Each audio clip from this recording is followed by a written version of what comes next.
Jurisprudence का अर्थ कानून का अध्ययन या दर्शन होता है। यह समझाता है कि कानून क्या है, क्यों बनाया जाता है और समाज में कैसे लागू होता है। यह केवल नियमों तक सीमित नहीं है, बल्कि उनके पीछे के विचारों, मूल्यों और सिद्धांतों को समझाता है। इसमें न्याय, अधिकार, कर्तव्य, समानता और निष्पक्षता जैसे विषय शामिल होते हैं।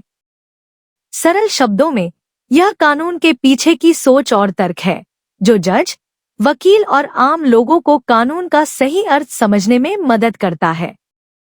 ज्यूरिस्प्रूडेंस का अन्य सामाजिक विज्ञानों से गहरा संबंध है, क्योंकि कानून समाज से अलग नहीं है। सबसे पहले, इसका संबंध समाजशास्त्र से है, क्योंकि कानून समाज के लिए बनता है और सामाजिक मूल्यों व व्यवहार को दर्शाता है। समाजशास्त्र हमें बताता है कि कानून लोगों को कैसे प्रभावित करता है और समय के साथ कैसे बदलता है।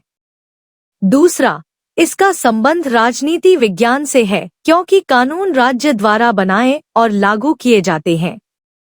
लोकतंत्र, स्वतंत्रता और न्याय जैसे राजनीतिक विचार कानून को प्रभावित करते हैं। तीसरा, इसका संबंध अर्थशास्त्र से है, क्योंकि कानून व्यापार, संपत्ति, कर और संसाधनों के वितरण को नियंत्रित करता है। चौथा, इसका संबंध इतिहास से है, क्योंकि कानून समय के साथ विकसित होते हैं और उनके पुराने रूप को समझना जरूरी है। अंत में, इसका संबंध नैतिकता से है, क्योंकि कानून अक्सर सही और गलत के विचारों पर आधारित होता है। एक सरल उदाहरण के रूप में भारत का केशवानंद भारती बनाम केरल राज्य मामला लिया जा सकता है। इस मामले में सुप्रीम कोर्ट ने कहा कि संविधान की मूल संरचना को संसद नहीं बदल सकती। यह निर्णय केवल कानून पर आधारित नहीं था, बल्कि न्याय, लोकतंत्र और संतुलन जैसे सिद्धांतों पर भी आधारित था। अंत में, ज्यूरिस्प्रूडेंस कानून की समझ की नींव है। यह कानून को समाज, राजनीति, अर्थव्यवस्था, इतिहास और नैतिकता से जोड़ता है।